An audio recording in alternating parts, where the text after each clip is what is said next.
قصة أسانسير الموت الجزء الأول. كنت راجع من الشغل تعبان جدا وكان لازم اطلع الدور السابع علشان ادخل شقتي. قابلت في وشي عمي عبد الحميد.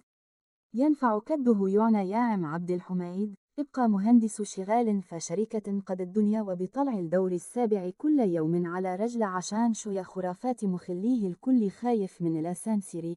والله ده حتى عيب في حقه. يا باش مهندس بلاش الفكره ده بعد عن الأسانسير بالذات. كل اللي فكروا قبل كده هزيك عزلوا من العمارة بعد كارثه حصلت لهم. وأسأل الست الوالدة تحكي لك ما أقدم واحده هنا في العمارة. عمارة إيه يا عم عبال حميد؟ هو فيه حد من سكنها بقى غير إحنا وأستاذ ماهر الفاء الأرض وقافلها بعد معزل راح القاهرة وما بيجيش غير كل صيف. نسيت دكتور منعم اللي اشترى شقة التالت وسابها بعد ما حصل حاجات كده ربنا يجعل كلامنا خفيف عليهم. اسكت يا باش مهندسة بلاش السيرة ده. ماشا هسكت بسروحها تشوي الطلبات دول. وبعد كده لما أنادى عليك ابقى رد مش حتى يوم الإجازة هتزلنا. حاضر يا باش مهندس بس رجل بتوجعنا لا يا مدى ما بقدرش اطلع والسلمي. ينوبك فيا ثواب استنى خد الطلبات معاكن وان طالع. ماشا يا راجل يا عجوز استنى. وبعد ما بعد عم عبد الحميد بدأت الفكرة تشغلنا أكتر. واتوجهت بنظرة لباب الأسانسير. يا تراي هل الوراك ويه مخوف الكل منك؟ لا بس ده كلها خرافات ما فيش حاجة. أكيد فيه مشكلة فيه مش عفاريت وخرافات. لازم يشوف فيه إيه. قربت من الأسانسير وبدأت أن يفتح الباب. ياهو بابه تقيل أو ما بيفتحش ليه؟ أكيد من ركنته كل السنين ده. بتعمل إيه؟ مش قول تلك بعده.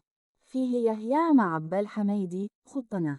يا باش مهندس ابعد عن الأسانسير خلينا في أمانة ما تفتحش علينا باب اتقفل من زمان الله يكرمك. لكن الموضوع بدأ يكبر في دماغ ما بفكرش غير فيه ليل نهار. بدأت أقرا على النت عن الجن والعفاريت رغم إيمانا بأنه مشكلة الأسانسير ماديه بحته بس ما يقدرش لو استعديت من كل اتجاه ما أنا لازم أنجح واصلح الأسانسير. بدأت أتواصل مع حد الفيس من اللي بيقولوا على نفسهم معالجين روحانيين. وكان أول سؤال ليه احكي له تاريخ الأسانسير ده. بدأت احكي له شوفته بعين وها حادثة واحدة بس وبدأت استرجع معاه اليوم ده رغم أنسنا وقتها لم يتجاوز 10 سنين. يعنى من اكتر من 20 سنة واحنا بنلعب في مدخل العمارة بالليل مش متأخر في حدود الساعة 9 بالليل. وبنستخبى وواحد منا استخبى في الأسانسير.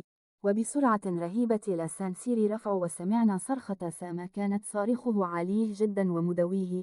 وهبط الأسانسير بسرعة عالية. السكان خرجوا على الصرخة.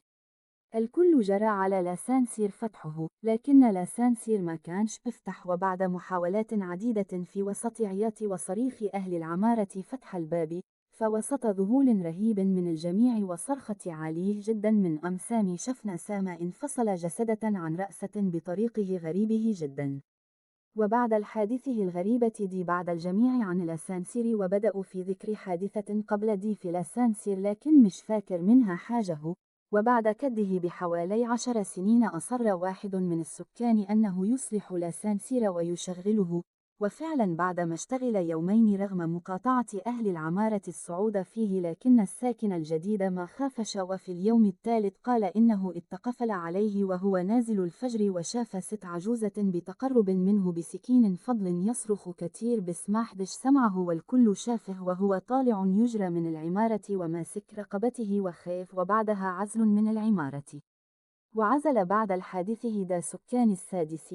وفضل الكل خايف ومستنيليه مش فاهم لحد في يوم حوالي الساعة 12 منتصف الليل سمعنا صريخ على جا من الأسانسير وطلعنا نجرى لقينا جارتنا أم سليم الفالخامس بتصرخ وتعيط وتقول هو جرى من يد على الأسانسير وفتحه وبسرعة رهيبة ارتفع وبنفس السرعة هبط. ليه يا ابن عملت كده.